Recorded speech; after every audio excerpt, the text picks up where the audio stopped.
Hello, my name is Evan Sloan, and today I will be presenting for George Maniatis' History 216 class, W01X. In this presentation, we'll be focusing on Georgy Zhukov, the hero of the Soviet Union.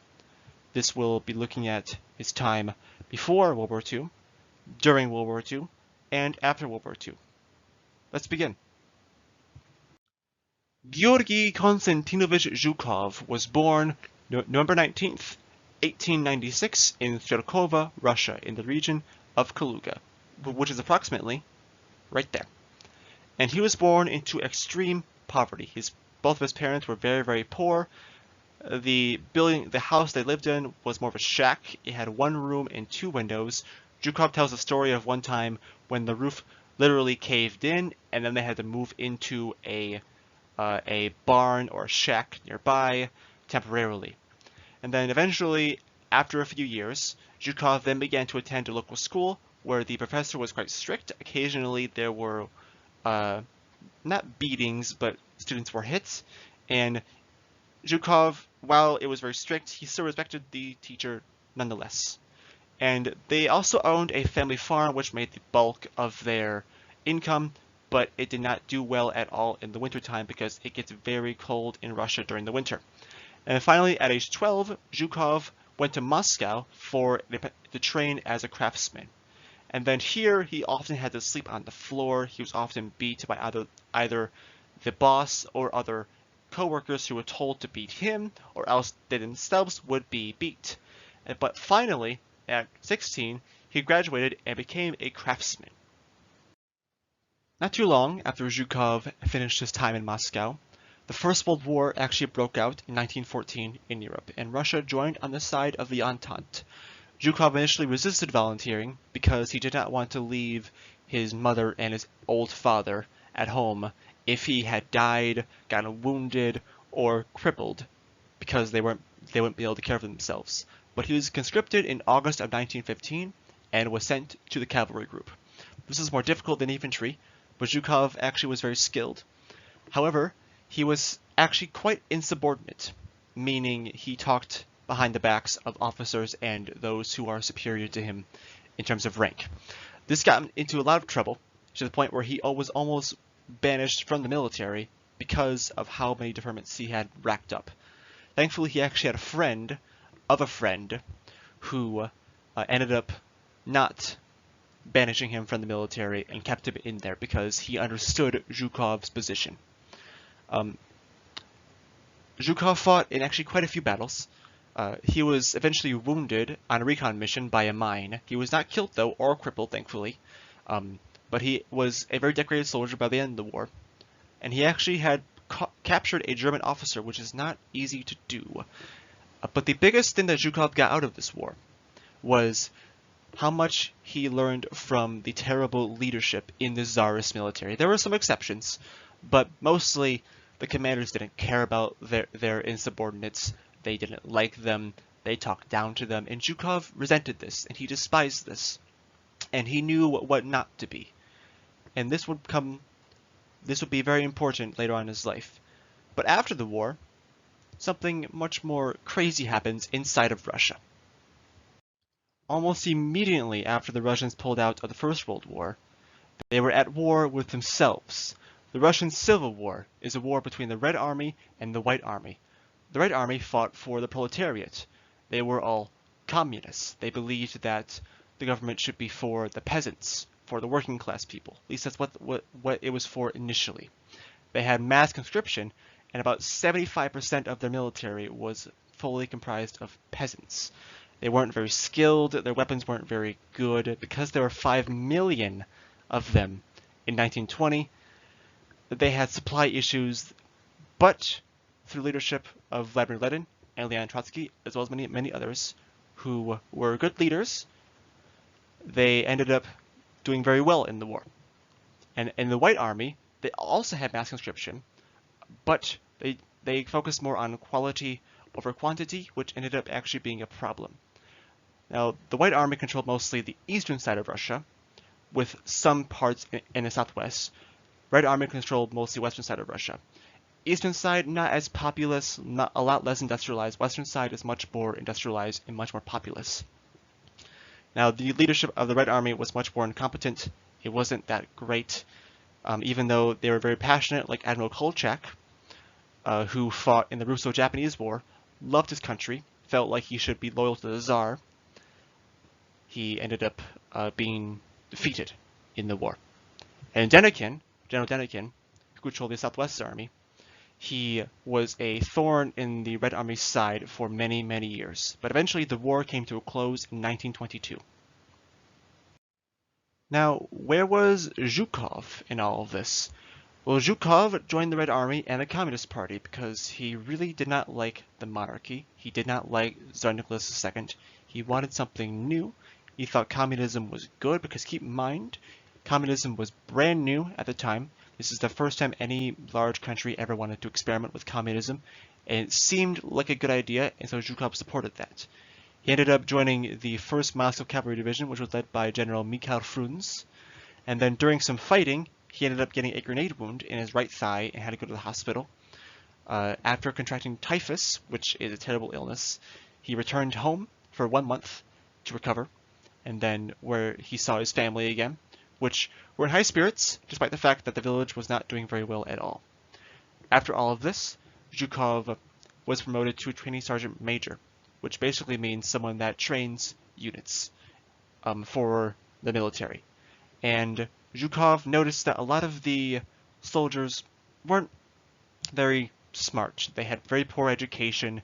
They were all peasants, mostly peasants, and they didn't know very much, but they were passionate. They wanted to fight, even though they weren't very skilled, and Zhukov recognized this. And eventually, Zhukov was promoted to platoon commander. And a platoon is just a very small amount of soldiers, about 30 men. But this is the first time Zhukov ever had command of anything. And the former commander of that, a man named Agapov, he went ahead and introduced Zhukov to every soldier in that platoon, which is very unusual at the time. And Zhukov recognized this because he wanted to like his soldiers. He wanted to work with his soldiers. He didn't want to despise them. And this was a huge influence on his life. The first thing Zhukov says when he has command of his platoon is this: "I have been appointed your commander. How good a commander I am and how good you are soldiers remains to be seen. Right now, I want to inspect your horses and equipment and get acquainted with each of you personally." This shows that Zhukov recognizes the importance of his subordinates, those that serve under him. He wants to get to know them, he wants to understand them, and become good friends with them. And this would become a theme throughout his life with those that he serves with. Not too long after Zhukov was promoted to be a commander of a platoon of soldiers, that platoon saw some battle against a few bandits, but they were very weak.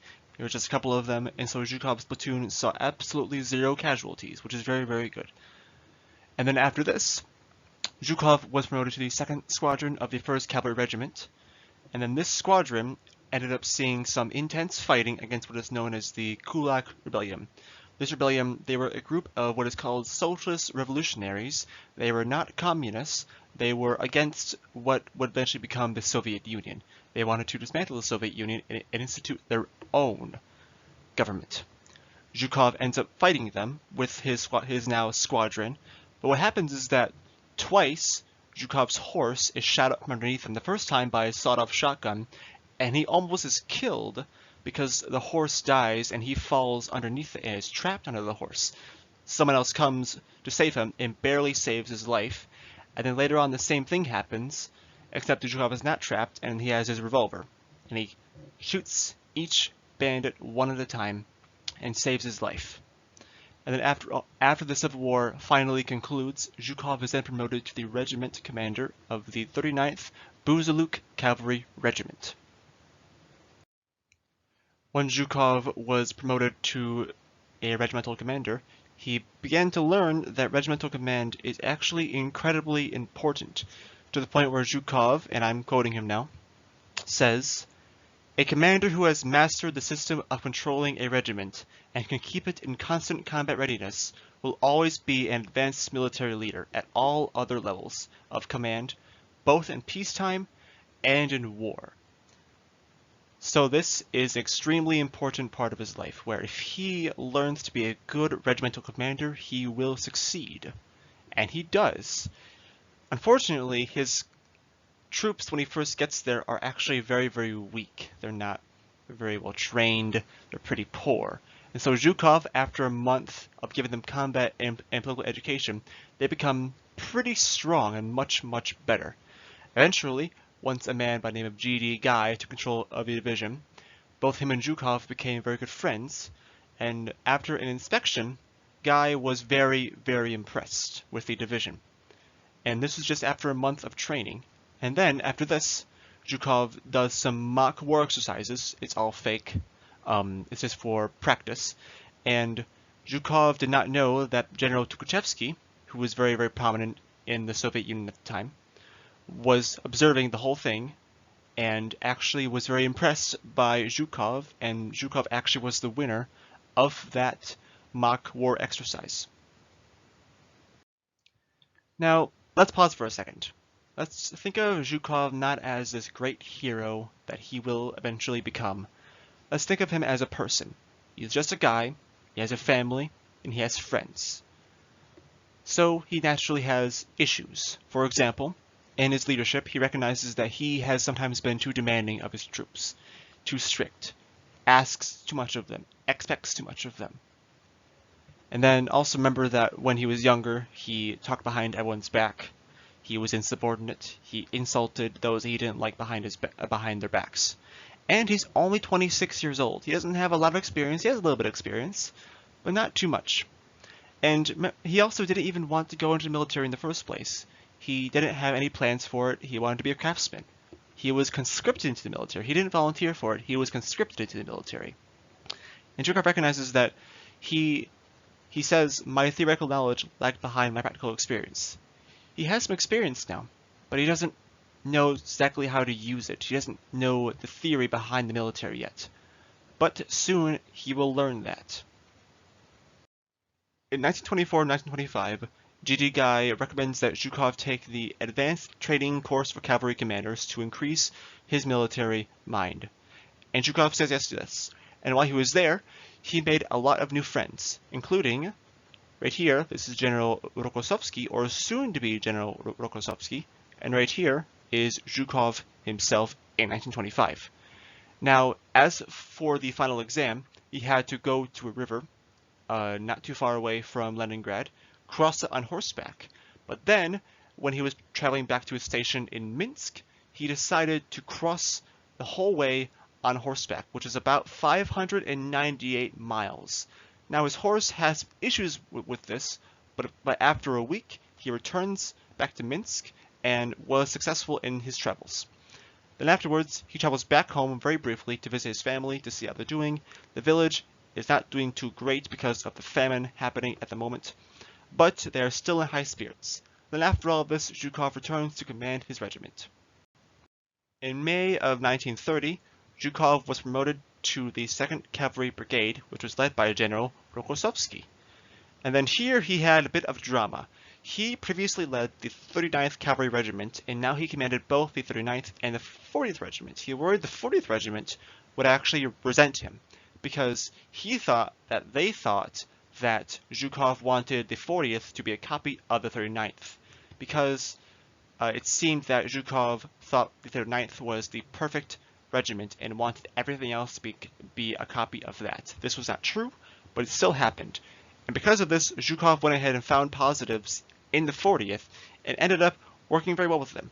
And it went quite nicely. And in this period of time, Zhukov continued to study military theorists such as Mikhail Tukhachevsky, and he actually took a refresher course on military theory where he debated it a lot with his classmates. And here, Zhukov actually also recognizes the weakness of the Soviet Union at the time. They were still recovering from a civil war, not too long previously. Their military was under-equipped, the military wasn't too big, and they were not super skilled right at that moment in time. And he knew that he had to continue to improve himself and his soldiers to improve the whole military. And after his time in brigade command, he felt that he had learned a lot and fulfilled his weaknesses in military theory. In 1931, Zhukov was appointed to the assistant cavalry inspector. Initially, he was not thrilled about this, but he ended up accepting it. The inspectorate was led by a man named Semyon Budeny.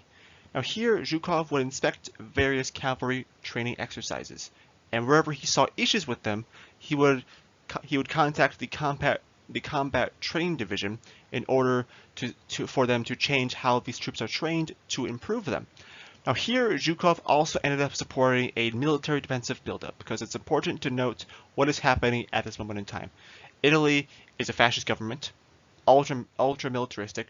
Japan has annexed all of Manchuria into their empire, which now borders the Soviet Union, and Germany in 1933 will become a fascist dictatorship. So here, Zhukov decides to build up the military's defenses instead of consumer goods, meaning goods for the people, because he sees a potential war looming within the next coming years. Zhukov made the right call with this, because if he did not support this, it's possible that the military would have been far more inadequate than it already was in the war, and the Soviet Union could have been defeated. Another big change that Zhukov made was by changing the actual cavalry division design. Now it consisted of 4 cavalry regiments, a mechanized regiment, and an artillery regiment. After his time in the inspectorate, Zhukov was then promoted to commander of the 4th Cavalry Division, which is much more high-ranking. The 4th Cavalry Division is based in Belarus, modern-day Belarus, then Belarusia, which is part of the Soviet Union at the time. Now, Zhukov did not have much knowledge of this division. It had been a long time since he had seen it. He hadn't seen it since 1931, and he was only there very briefly. And the worst part about this was that this division had atrophied significantly. It was much weaker because the previous commander, who would eventually be demoted because of his terrible actions, had decided to construct barracks where they weren't previously located, and this took forever to do. And Zhukov, when he got there, they weren't training for 18 months. 18 months of nothing but building. And this caused the organization of it to plunder. The troop training was terrible. And so Zhukov flies them and pretty much single-handedly fixes it, along with some of his subordinates like different commanders of regiments and brigades. He decides to implement demonstrations, combat, tactical training, and war games, as well as still some construction, but he wants to have a good balance of 2 of them. And after some time, the division sees some significant improvement. Now, in these war games, they take a long time to organize. There's not much food. It's very difficult, and there's not much sleep because they act like it's an actual war. They have one side and another side, and they actually kind of act like they're fighting in strategy. Now, after Zhukov saves this division, it's recognized by the Soviet government, and Zhukov and the division is given what is called the Order of Lenin, which is a very high civilian honor to receive. And there was this great festival when they received it. Eventually, now Marshal Budeny, Semyon Budeny, now a field marshal, which is a very high-ranking office to hold in the military, rated the division very highly several times over again after Zhukov saved it. In 1937, Zhukov was promoted to the 3rd Cossack Corps, but this was very quickly changed to be promoted to the 6th Cossack Corps. And a corps consists of multiple divisions, regiments, and brigades. This one, in particular, the 6th Cossack Corps, consisted of 2 to 3 tank brigades, a motorized infantry division, 3 to 4 cavalry divisions, as well as some aerial troops. Now, because Zhukov has command of several divisions and many thousands of troops, it gives him a much wider view of a battlefield. So he learned a lot more about large-scale tactics and operations, which will come into play later on in his life. Now, it's also important to note is that during this time period, the current dictator of the Soviet Union, Joseph Stalin, is very paranoid of any potential rivals to his dictatorship, to his rule in the Soviet Union. And because of this, he is executing thousands upon thousands of his own people out of paranoia. And three of those are Leon Trotsky, who was a famous political leader in the Soviet Union. Many thought he would actually become the new leader, but he fled to Mexico, where he was assassinated in 1940. Alexander Yegorov was one of the first marshals of the Soviet Union, along with Mikhail Tukhachevsky. Both of them were executed and killed. And because of this massive gap in the Soviet Union leadership, many new commanders were rapidly promoted. Some of them were pretty good, like Zhukov, but most of them were very inexperienced. For example, there was one commander by the name of Pavlovsky, who Zhukov calls no cavalryman, despite the fact that he had control of cavalry and had been in the cavalry for some time. And many of these commanders came to Zhukov, and Zhukov was just annoyed by them because they were not very smart, they were incompetent, even though they held quite some prestige with their command. In late 1938, Zhukov was promoted to deputy commander of the Belarusian military district. But then, in summer of 1939, something interesting began happening in the Soviet Far East, specifically in Allied Mongolia. The Japanese, who share a border at this point in time with Mongolia, began a border conflict, an undeclared war, but they began to attack Mongolia. Zhukov is sent to help Mongolia out with some troops. And then on July 3rd to July 5th, Zhukov recognizes that the Japanese have very few to no tanks whatsoever, and they're very weak, and so he sends in their own tanks to outmaneuver them, and then this causes the Japanese to retreat, and many are killed. And then, at the region of Khalkhin Gol, Zhukov begins to prepare a very deceitful attack against the Japanese to push them completely out of Mongolia. Now, this is called an encirclement. An encirclement is where you surround your enemy. Right here is the battle. Zhukov moves left flank and the right flank to surround them in the center, forcing them to surrender, be annihilated, or retreat. Here the Japanese would be annihilated because they do not want to surrender. Zhukov plans this very, very carefully and very deceitfully, so the Japanese do not know. On Sunday, August 20th, this attack begins, and then 11 days later, the Japanese are completely defeated and victorious for the Soviet Union. Zhukov also credits many of his subordinates for this victory, and it made him much more popular within the Soviet Union. In May 1940, Zhukov was promoted to the rank of General of the Army, and just a few days later, he was promoted to have control of the Kiev Special Military District, which was the largest district in the entirety of the Soviet Union. It is located in the far west of the Soviet Union, which is densely populated and heavily industrialized. Now, in 1939, Zhukov actually said that he wanted to join the war against Germany to defend Czechoslovakia from being annexed. Now, unfortunately, the Soviet Union never did this, and Germany had been allowed to build up more and more, and Zhukov did not want to keep appeasing the Germans like Britain and France were currently doing. Now, after the war begins in 1939, without the Soviet Union being involved yet, Zhukov studied it very, very closely. He saw the extremely quick maneuvers of the Nazi soldiers with blitzkrieg or lightning war, rapid movements, and so sometimes when playing war games, they would mimic those movements and try to copy them and see how they could be effective. And Zhukov would use this much later in the war. Now, he also had learned from previous fights like just mentioned Khalkhin Gol and Finland and the current war. And much later on in his command, he had to give a report on the nature of modern offensive operations, which is essentially reporting on how to attack in military warfare, and it was praised highly after he gave his report.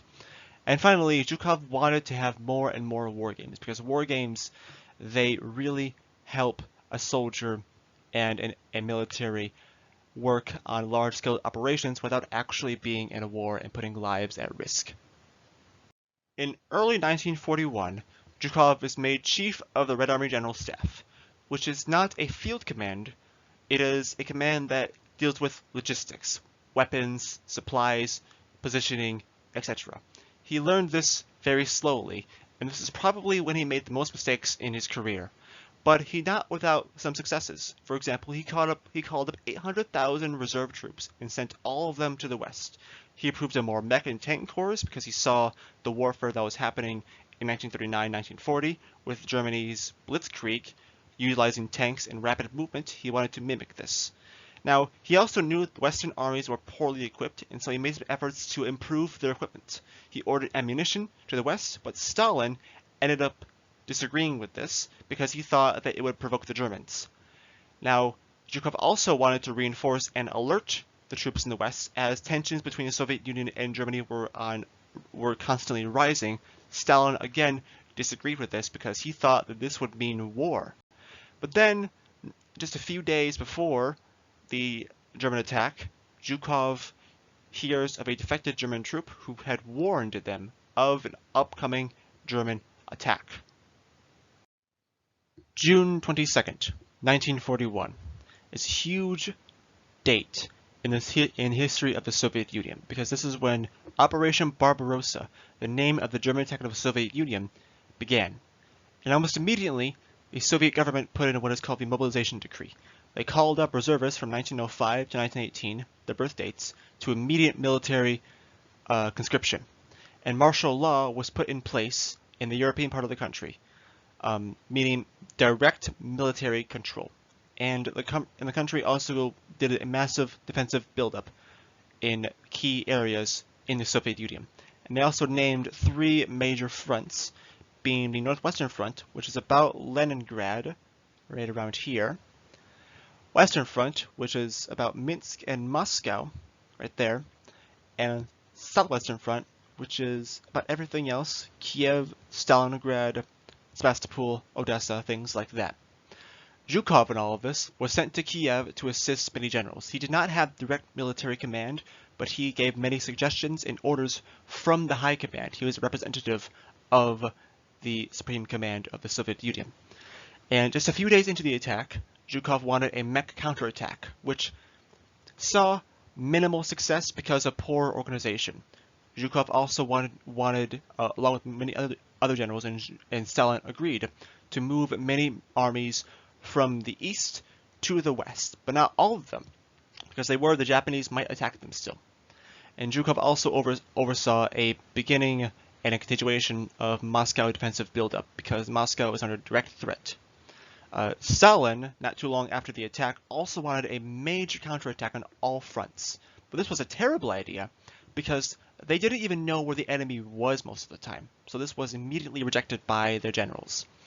And one of the reasons why they were so disorganized is because their leaders were terrible, and they weren't experienced. They didn't even know where the enemy was. And because of this, Zhukov wanted them to retreat and not be encircled and destroyed in order to reorganize their troops. But it was still an absolute disaster on the most part. Just to summarize how bad this was going, the Soviets lost the Baltics, which is Latvia, Estonia, and Lithuania, and as well as Minsk, the capital of Belarusia. They were unable to fix the organization for a long period of time. The front was completely unstable. Many generals didn't even know where the enemy's location was. The Germans had complete land and air superiority. Smolensk, a big city, fell on July 16th, and Kiev, the capital of the Ukraine, fell on September 26th. So, let's back up a little bit. Before the fall of Kiev, Zhukov calls a meeting on July 29th to address this urgent situation of Kiev.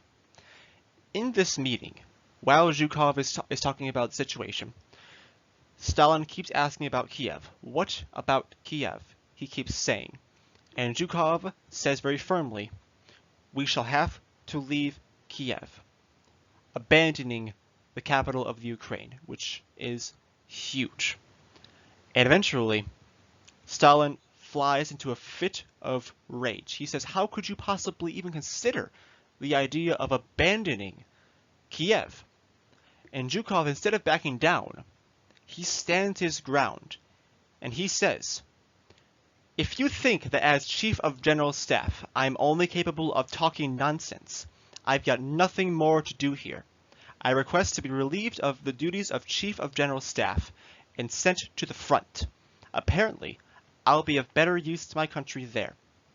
I am a military man and ready to carry out any orders, but I have a firm idea of the situation and ways of waging the war." He didn't back down. Remember, Stalin killed hundreds of his own military leaders because he didn't trust them. And here, Zhukov is one of the very few generals who can stand up to the Man of Steel, as is Stalin's nickname, and actually win. Because Stalin, instead of giving him command of a huge front, he gives him command of the reserve front, which has control of those who are in the military reserves, those that were recently called up. And so finally, Zhukov has direct control of troops. So it's time to fight some Nazis.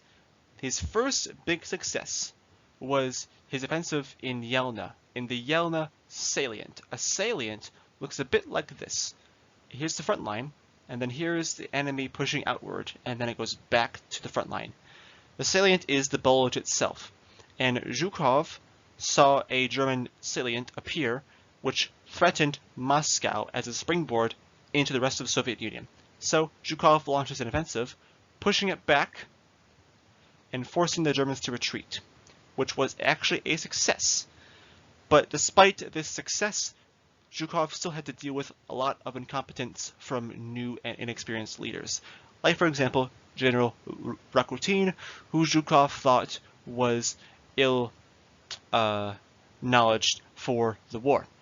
Now, Marshal von Bock was Zhukov's opponent in the Yelna salient. Zhukov defeated him.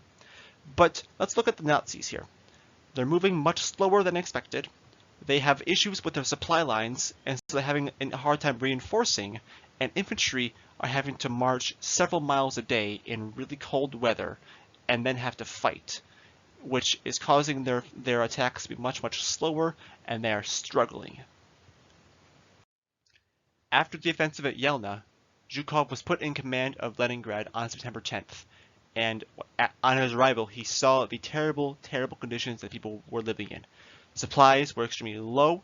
There were zero reserves of troops. They had to recruit locally from these poorly trained people there. Artillery bombings and shellings were up to 18 hours long, and rations, as shown right here in this picture, were extremely low. This is just a piece of bread, and this is all this man will be eating in that day. Now Zhukov, what did he do to defend the city? He ordered constant artillery attacks that he could afford against the Germans to try and slow them down as much as possible. Eventually, they actually saw a loss of territory and kept on getting closer and closer. Now, keep in mind, the Finns up here in the north are also in the war now, which completely blocks Leningrad from anything. They have been cut off from the rest of the Soviet Union. And Zhukov ended up defending the city successfully in the month of September, which saw the worst fighting in this city. And because of him buying the Soviet Union valuable time, he pretty much single-handedly saved the city from utter collapse. On October 2nd, 1941, the Germans launched what is called Operation Typhoon, which was the attack on the Soviet Union's capital, Moscow. On October 10th, Zhukov was called to defend the city. He rallied the people and the soldiers to defend it at all costs. Nazis were up to 15 miles out, and Zhukov would use the Sea of Moscow in the north, which is a man-made river actually, and the Oka River, a natural river, to the south to help defend the city. This became known as the Mozhaitsk position, which was the final line of defense. It was extremely powerful defense. But the Germans initially began to penetrate it. General Guderian of the German troops began to push into it, but this began to slow as it got colder and colder and colder, up to -4 degrees Fahrenheit in the Russian winter, which is extremely cold. Stalin, at this point had called in what is called the Siberian Front. These were troops specially designed to fight in the extreme cold. A picture of them there, you can see that they are ready to fight in the cold and win by any means necessary. And by December 5th and December 6th, the Soviet Union counterattacked, which saw them regain almost all territory that they had lost in Operation Typhoon, which this caused Hitler to become very angry at his generals. He began sacking and firing generals left and right because the Soviet Union had had a major success by defending the capital city of Moscow. In August of 1942, Zhukov was sent to Stalingrad to defend it.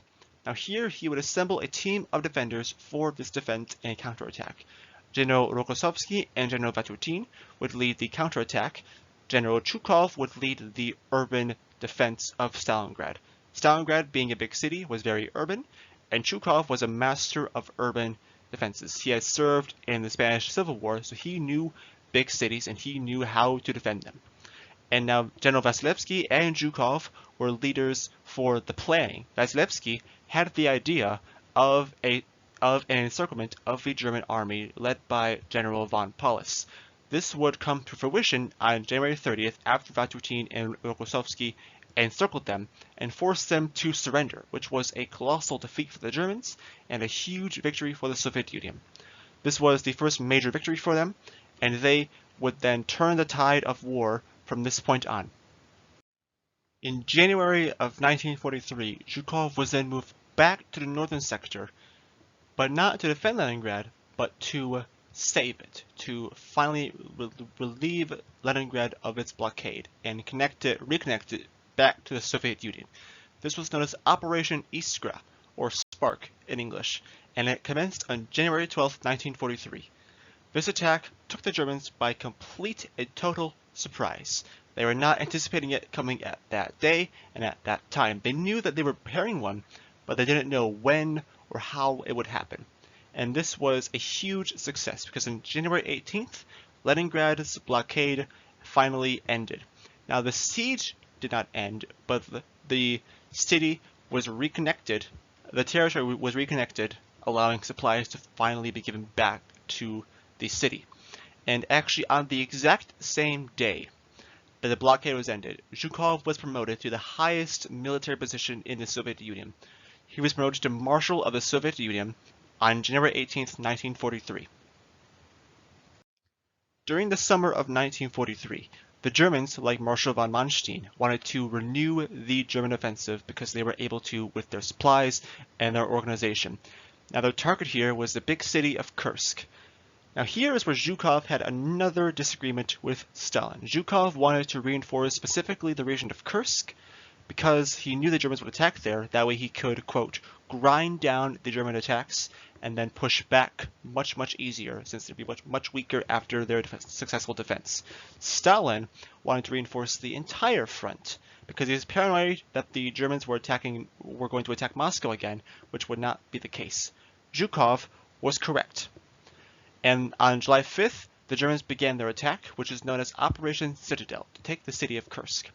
The Russians ended up successfully defending to the point where they actually ended up counterattacking on July 11th, pushing the Germans back yet again and forcing them to be on the defense for the remainder of the war. After the successful counterattack against Operation Citadel, Zhukov was given command of the 1st and 2nd Ukrainian fronts. And on March 1st, 1944, they took the very first steps into eastern Poland. And then after this, Zhukov and Vasilevsky were given the ability to supervise the entire Western Front. They didn't have command of the entire Western Front, but they were able to give suggestions for all the leaders on the Western Front. Now, Stalin eventually named the future operation to liberate Belarusia and the Baltic states, which was called Operation Bagration. Their plan was to encircle several German troops in Belarusia and the Baltics to crush them, and then move down towards the center into Poland. They would encircle troops right here, and then move into the Baltics, liberate those, liberate Minsk, and then move down to Poland and into Eastern Prussia, which is actually part of Germany before the war, so actual German core territory. That's a big deal. And this operation launches on June 22nd, 1944. They are successful. They crush the Germans. They liberate Belarusia, liberate Minsk on July 3rd, and the Germans get encircled again, and this is awful for Germans, but a huge success for the Soviet Union. And they finally make the very first steps into East Prussia. At this point, it's not even close. German strength is about half of the Soviet Union. Their leader, Adolf Hitler, is becoming increasingly delusional and mentally insane. On the left picture of him is from much earlier, where he looks much better. On the right is just a few days before he commits suicide, where he does not look good at all. Now, not to mention that the fact that his generals are becoming increasingly suspicious of Hitler's abilities to lead the country because they are being crushed on all fronts. And Hitler is losing multiple allies. He lost Italy in 1943, he lost Bulgaria, Romania, and Hungary in 1945. Now, he's about to lose even more now. General Konev on the left is going to be targeting the city of Breslau in Poland. On January 12th, the offensive opens, and Konev is successful in capturing the city and breaking through. However, on January 27th, he actually finds the death camp of Auschwitz, which nobody was aware of until this discovery. This was really crazy for them. On the right side, Zhukov, of course, is going to be attacking the capital of Poland, Warsaw. And he opens this attack on January 15th, 1945. He encircles the city and captures it on January 17th. And these two attacks will be opening up an offensive finally into the capital of Germany, Berlin. Finally, by April 19th, Zhukov was ready to attack Berlin, and the attack began on April 21st. And just 4 days later, the city was quickly encircled because the German troops weren't very strong. Now, the defenses themselves in the city were actually pretty tough, but outside of it, not so much. And then 5 days later, Adolf Hitler commits suicide, which caused chaos in the government, but this wouldn't matter because finally on May 8th, 1945, Germany officially surrendered, and Zhukov received their surrender personally, ending the war for the Soviet Union. Finally, after 4 years of war, the Soviet Union and the Allied powers have come out victorious, and the Soviet Union held a victory parade in Moscow, which Zhukov attended, riding on a white stallion and saluting all of his fellow soldiers.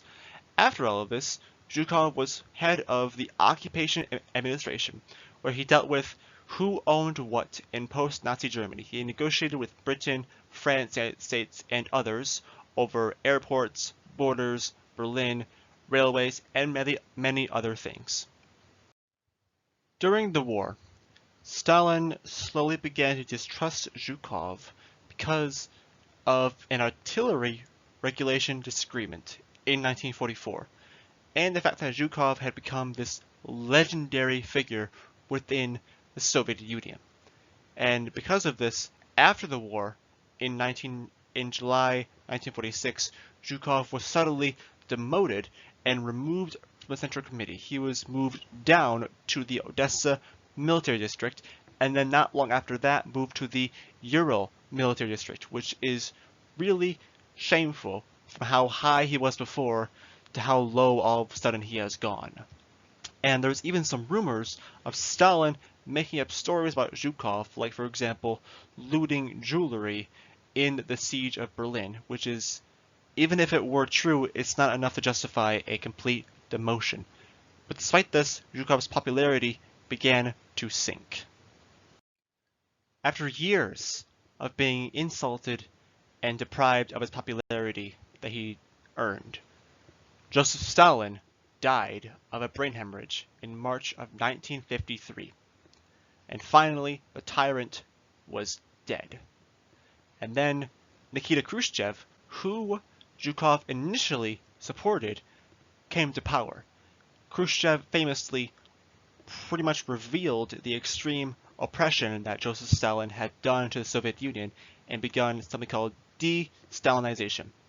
And then, just a few days after Stalin's death, Zhukov was summoned to Moscow and became first Deputy Defense Minister. And this begins to rebuild his reputation back to being this legendary figure in the Soviet Union.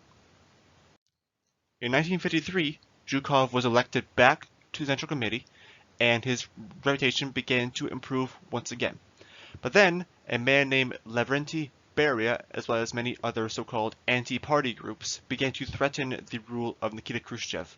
Zhukov then had Beria arrested, and then in 1955, he became the defense minister. And then it was revealed that Zhukov began to pressure the government organization called the Presidium to remove Khrushchev. And then 2 years later, Zhukov was removed from office in 1957. And then Zhukov was then accused of 5 different things. 1, a military coup conspiracy, which was not true. That he disagreed with the government leaders, which is also not true. That he sponsored a cult of personality, which is not true as well. And that he was also accused of being very crude and rude, which is partially true. He was rude to his subordinates a lot of the time, under immense pressure, but in his memoirs, Zhukov constantly gives credit to his subordinates. So it's possible that that rudeness was just a knee-jerk instinct, when in reality he actually respects them. And then 5, he was also accused of weakening the party organs, which basically means he's weakening the government from the inside out, which is also not true because the government was already doing this. And so almost all of the things that he was accused of were actually untrue. But finally, after the Zhukov affair, in March of 1958, Zhukov officially retired from the military. He went on vacations, like in Sochi, Russia. He had a very good pension, and he finally had time to rest after many years of military service to his country. And down here is actually the picture of Zhukov in Sochi, Russia. And I think these pictures really do a good job, especially one of him on vacation, of humanizing him. He's just a person, and finally he can relax. But unfortunately, his health issues caught up with him, because he had many heart problems throughout his life. But then, the end came. The hero of the Soviet Union, Georgy Konstantinovich Zhukov, died June 18th, 1974, at the age of 77. Now, what is his legacy? Is he some kind of a god, this great conqueror of the German Reich? Or is he some kind of a legendary historical figure? Or is he just a man with loved ones, with comrades, and friends? I argue just that. He was just a man, like myself and everyone watching. Just a person. He had faults. He had positives. He had negatives. He could be too exacting. He could be too strict. He could be too commanding. But he was a leader. He was a military genius. And he was one of the great military minds of the 20th century. He was one of the great generals of the Second World War. And we should credit him for just that. Without Zhukov, the war could have gone the other way. Without Zhukov, the Soviet Union could have been defeated, and the Allies succumbed to the wrath of the Axis powers. I say we credit him for his service to not only his country, but to the entire world.